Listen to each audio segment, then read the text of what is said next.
Morning, everybody. How you doing today? Thanks for joining the show again, and thanks for joining every day. It's been really great to grow this up to a pretty decent sized audience and continuing to grow. And as part of that growth, I'm getting more and more questions. And I would say probably 80% of the questions, 85% of the questions focus on how to get started in cybersecurity. So people reaching out, looking for advice, wanting to make a career change, wanting to start their careers, trying to get off on a positive note, trying to get into the field of cybersecurity. And I think that's absolutely fantastic. We know we have a massive skills gap that we need to close, and more people excited, more people interested. That's a very good thing. This video today, this stream today, the podcast today is not about those people. It's about one of the questions that I'm seeing more and more that's troubling is that people have started to take a few steps down the road to cybersecurity. They've gone out and they've either gotten a certification, or they've started studying, or they're taking a course. They're doing something to increase their skills. That's excellent. That is absolutely wonderful. Where people are running into a problem is finding appropriate positions, finding junior positions, finding entry-level positions that will help bring them along. And I think there's a number of challenges here, one of which is the fact that we need to update our expectations, we need to update our requisitions for new jobs within our companies. So this is directed more towards hiring managers, more towards HR.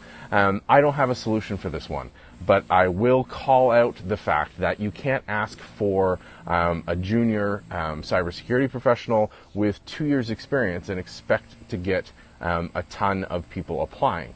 Junior, is really difficult to move along. Entry level is even harder. You can't ask for any experience for an entry level other than some proof point that they've taken some steps and understand some of the challenges.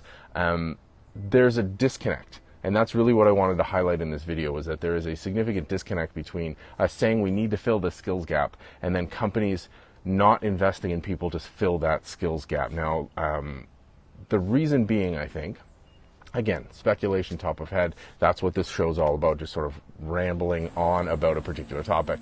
I think the biggest challenge is that we are used to, in IT, being able to say, like, hey, I'm going to do a web solution, and so I'm going to go look for folks with this skill set, and there's a pool of people who have that skill set, or something that immediately translates over. We've gotten kind of spoiled that way, and I think when it comes to cybersecurity, we need to expand that definition. We need to figure out a different way of approaching it, because what we're looking for doesn't exist. There's no pool of those candidates. Anyone with a significant cybersecurity background is already working. We have negative unemployment in this space. It's a wonderful space to be in for cybersecurity pros.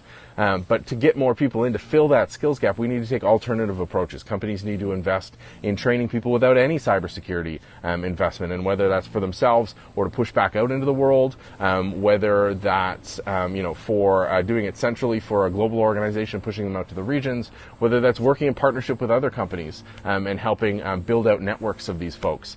There's no easy answer. This is going to take a long time to address, but I know we need to think outside the box. If all we're doing is saying, hey, we need people with a year's experience even, that can be prohibitive, because those people aren't there. People with a year's experience, we may see job hopping, but we're not filling that new. So we may be able to entice somebody from another company to come work for us in a junior or a mid-level position, but we're still have that skills gap as a community overall. And I know you might be thinking, I'm just running my team, I don't worry about the community overall. At some point you will, because if you're poaching people from other, poaching's a bad word, let me say that. If you're offering jobs that are being filled by candidates from other organizations, at some point you're going to be in the exact same boat, because maybe you've offered a junior person a mid-level, someone else is going to come and offer a senior level to your mid-level and pull them away, because that's a great opportunity cybersecurity pros have. So we need to address this big time as a community, and we need to think outside the box. I don't have every solution, but I know what we're doing right now is not working. We cannot simply fill the gap fast enough by not hiring. We don't have enough incoming people into the community to fill that gap. that's part of the problem. I think you guys all know I have a huge challenge with how we run cybersecurity in general. But what I wanted to talk about was specifically this problem today, because I've seen a bunch of questions from people who have honestly made a great effort. They've started their cybersecurity education, and they are having a hard time finding a position that will help them take it further. That's a shame to me, because here they are, they've done work on the time, on their off hours, on the weekend, side of the desk, increased their education level, and they're unable to find a placement. I'm not sure what the solution is.